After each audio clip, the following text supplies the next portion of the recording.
Hey, this is C&D channel. I'm Chris, and this is MMA for you.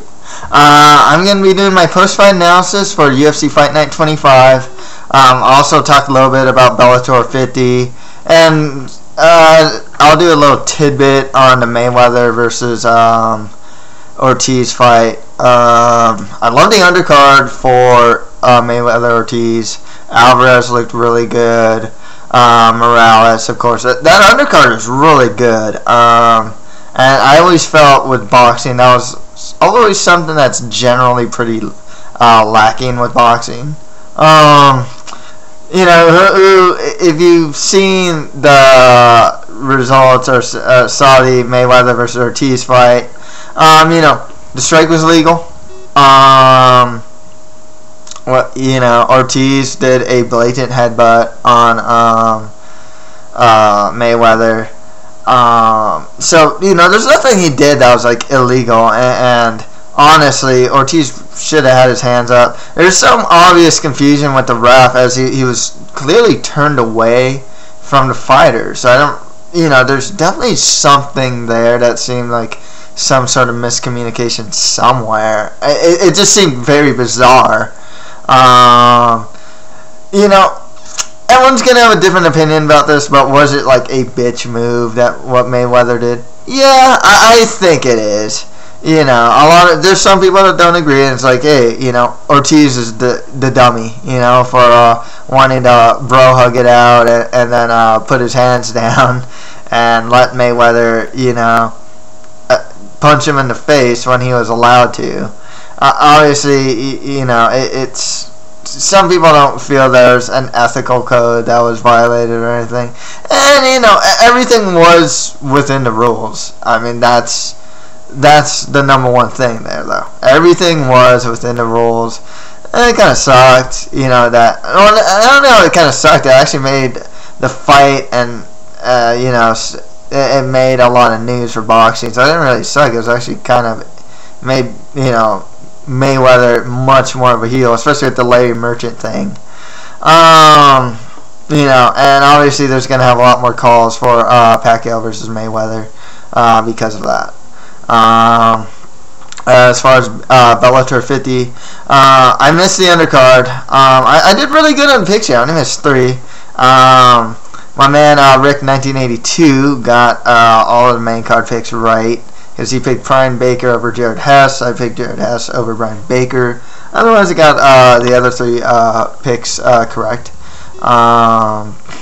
So that was pretty cool. I was largely unimpressed with Vitor Fionna against Sam Alvey. Shlemenko did kind of what... I mean, he took the fight to the ground, so maybe he's learning from the Lombard fight, to really work on his wrestling now. Because in the Lombard fight, Lombard took him down a lot. There was a controversial call with Brian Rogers and Victor O'Donnell. Whether it was like too quick or not. Did the ref make too quick a call? Brian Baker beat Jared Hess by TKO. Great fight, man. This is just like, this was just aggression and grappling. For like almost the whole fight, so it was really cool seeing Jared Hess just go forward. I think my man Ferrallman 456 really likes that Jared Hess really pushes forward, and he showed it in this fight, man. But Brian Baker, tough to take down. He was good at scrambling. Both these guys are scrambling like crazy. Each guy, they got each other's back a couple of times, in the fight. So it was really cool. Near submissions. Just really good stuff with that main event there. Really enjoyed that. As far as anyone being able to beat Hector Lombard, no, I can't see anyone of this group beating Lombard at this point. Brian Baker, Brian Baker's pretty well rounded, that's for sure, but I just can't see him beating Lombard. Brian Rogers, he's got some heavy hands. I just don't know if Lombard, if he wants to play it safe, he will play it safe. He'll go for the takedowns if he needs to. He's already beaten Salmenko, and I was largely unimpressed with Vitor Fionna. I feel that he should have won, and not that I had Vitor winning 2 rounds out of 3. I don't think anything was like controversial or anything there. So yeah, not impressed. It's not that I'm not impressed with this crop of middleweights. I just don't think any of these 4 guys really has too much of a chance against Lombard, to be perfectly honest with you. Let's go to the UFC Fight Night. Because Bellator was on while the Facebook prelims were shown. I didn't actually get to see the prelims, unfortunately. A lot of rear naked chokes, which is really cool. I did really want the picks here too. I only missed 2. Actually, I got all the main card ones right. Let's start from the top actually and go down. Jake Ellenberger beat Jake Shields by TKO in the first round, just in 53 seconds. This vaults Jake Ellenberger easily into the top 10 and a potential title contender against the winner of Condit versus GSP. The thing with Ellenberger, he has some really heavy hands, diverse stand-up, and he's a good wrestler. The it's Carlos Roca or Eduardo Roca fight was the fight that really made a lot of people think that like Shields was going to beat Ellenberger because Roca managed to take him to the ground and use his superior jiu-jitsu to win the fight. Jake Shields could not take down Ellenberger. I mean, at all. Ellenberger would throw him down. Like, just throw him. Literally. I mean, just muscle him. One thing with Shields, I'm gonna, there's some people that are gonna say, like, with the tragedies that happened in his family, that has to be weighing in his mind. And it's like one of those yes and no things. Like, one thing I gotta ask, what did Jake Shields do in this fight that he really does differently in other fights? Like, seriously. His stand-up has never been that great. He actually doesn't even have that good of a shot. His takedown isn't, like, super speedy or anything. He usually, like, grabs a leg and really forces that takedown. It's just, in hindsight, I hate to take too much away from Shields, but I'm gonna say this, and just to be perfectly honest with you, one of my buddies too that I watch fights with feels the same way. I'm always surprised to see Jake Shields getting takedowns on people. It surprises me just because it's not like he's doing like the spear shots that like GSP or Josh Koscheck are doing. It's a little more Fitch, but I just think Fitch does complete more takedowns a lot better than Jake Shields, to be perfectly honest, against the cage. It surprises me. It was one of those things where and Shields looked actually somewhat decent against GSP, taking a couple of rounds. Of course, his eye poke. I'm not a big fan of Shields. I hate to say it. Because he hasn't actually done anything to not make me like him. But it was just one of those things where it's like I was waiting for someone to expose him. And Jake Ellenberger is a wrestler with superior stand-up. And I knew that type of fighter. I know a lot of people say, oh, Dan Henderson. Dan Henderson's been taken down by some pretty weak guys, too. And even in his fight, I mean, he's killing Jake Shields in that first round. He looks terrible at 185, cutting at his age, so it's like he was also just really gassed out by the second round.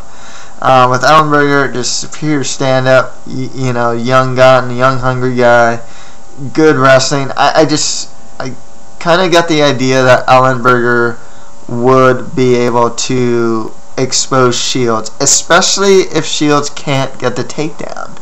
Jake Shields' offense really is predicated on whether he can get the fight to the ground or not. If he can't get it to the ground, he's definitely going to have a hard time. Even if you see him fight guys like Robbie Lawler or like Paul Daly, They beat him up on the feet.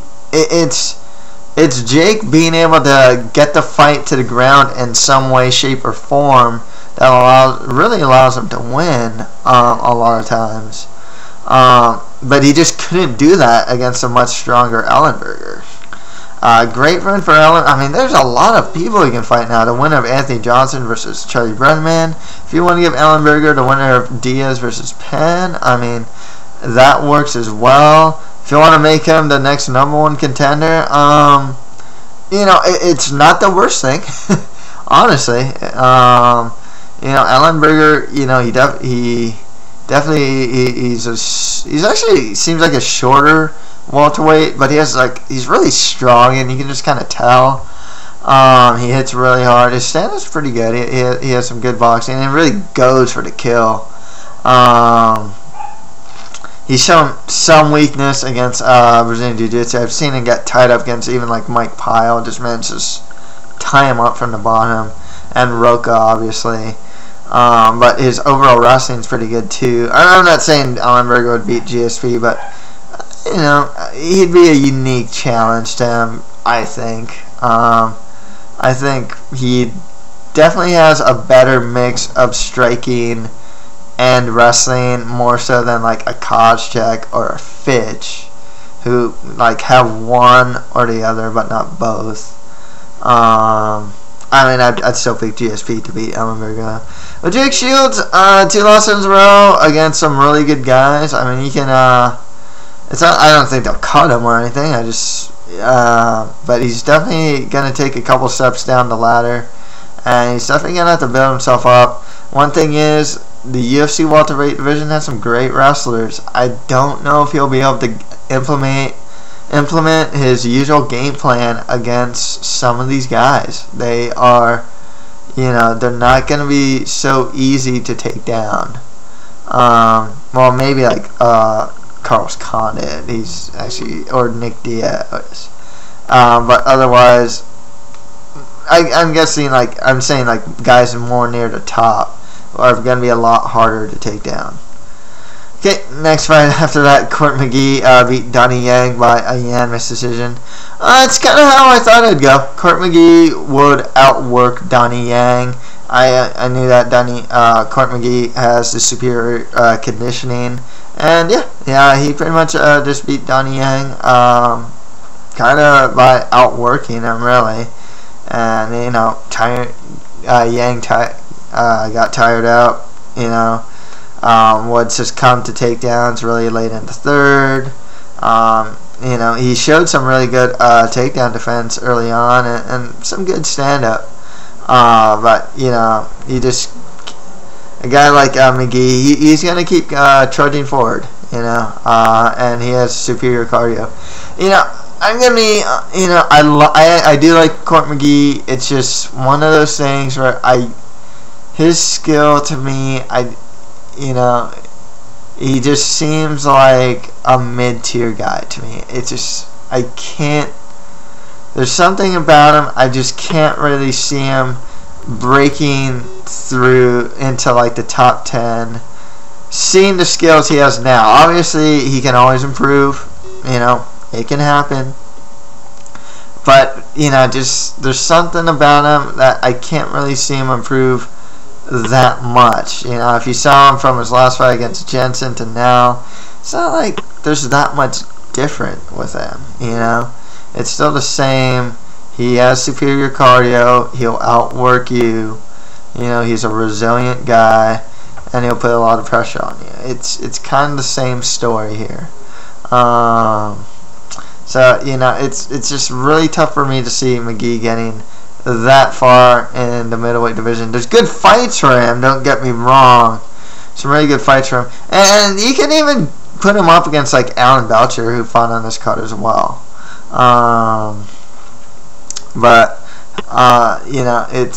It's really tough to say. Like I said, though, there are good fights. A lot of I'd put him more in the middle of the pack. Even giving him Alan Belcher, that's a pretty tough fight for him. But yeah, I like the guy. I just can't see him getting that high up there, to be perfectly honest with you. He could prove me wrong, though. Next fight after that, Eric Koch beat Jonathan Brookins by unanimous decision. The announcers were pretty baffled by the idea that Brookins is pushing Koch against a cage and not really doing any damage. Didn't really outweigh the fact that Koch was just lining them up on the feet. It's one of those things where I don't know if it's just that people, because of how we see judging lately, that it's one of those things where we see octagon control like Leonard Garcia or something get judged over actual offense or effective offense. It's ineffective offense with octagon control has beaten effective offense in the past. And whether it's Leonard Garcia, he's the best example. One thing I did like about Brookins, he really should have stuck with this. He was doing some really good dirty boxing around the first or second round. I mean, he was clinch against cage, he threw some pretty mean elbows, clinched again, like glue, just stuck like glue. Couple knees, clinched again. I mean, it's a Randy Couture dirty boxing. I really think Brookins, besides his really cool lateral drops, I think he could, because his stand-up's so bad, I really think he could, if he really worked on that, he could be really good at a dirty boxing, a Randy Couture style of fighter if he wanted to. He showed glimpses of it too.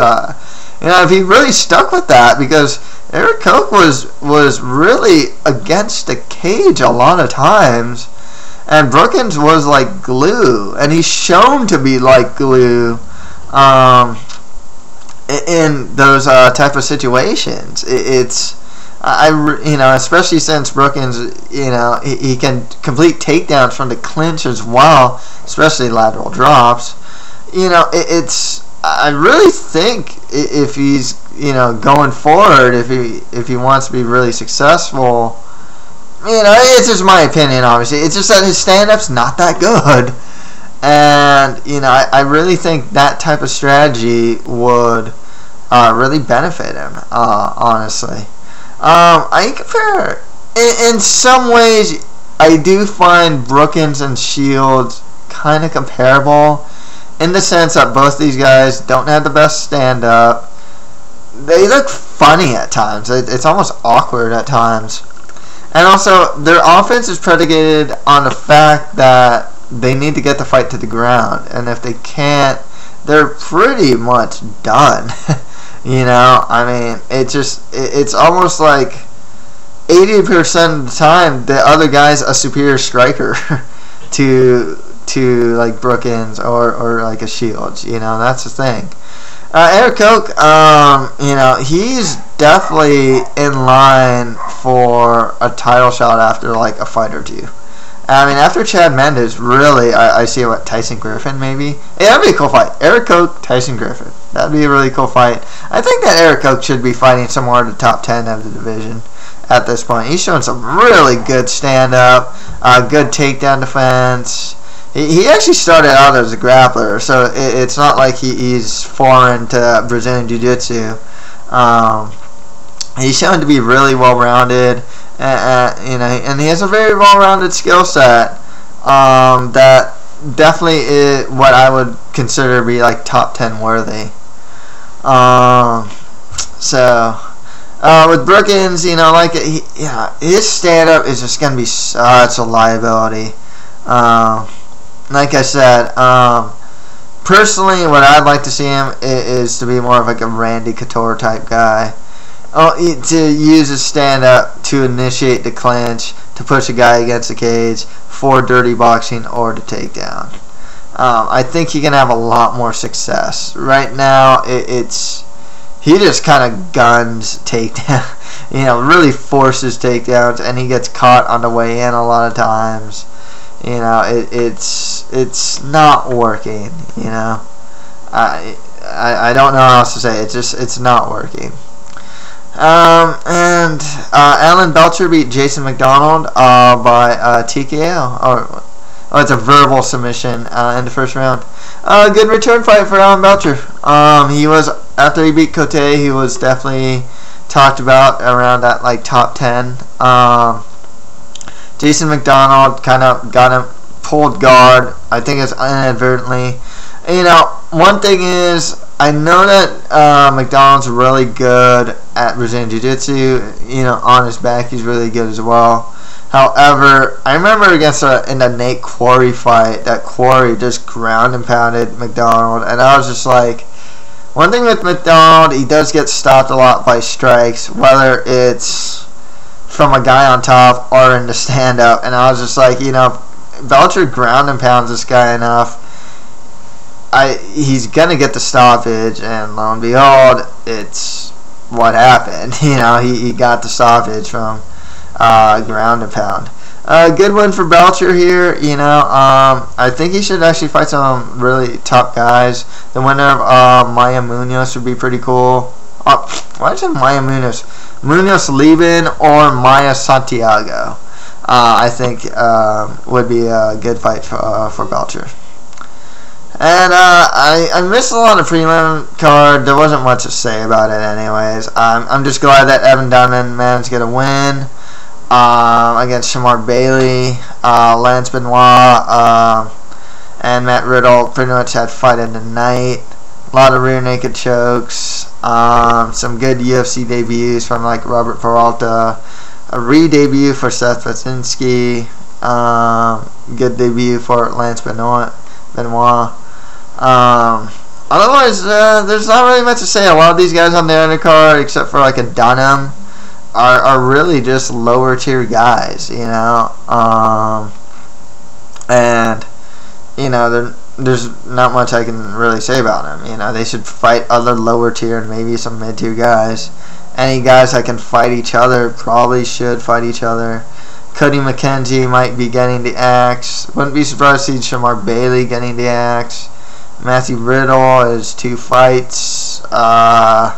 He might get the axe. Donnie Walker might get the axe. Mike Lulo might get the axe. So it wouldn't surprise me if a couple of these guys get cut from the UFC actually after this. So yeah, that's pretty much it for my post-fight analysis. If you have any comments, just leave them below. And that's it for MMA for you. Thank you very much.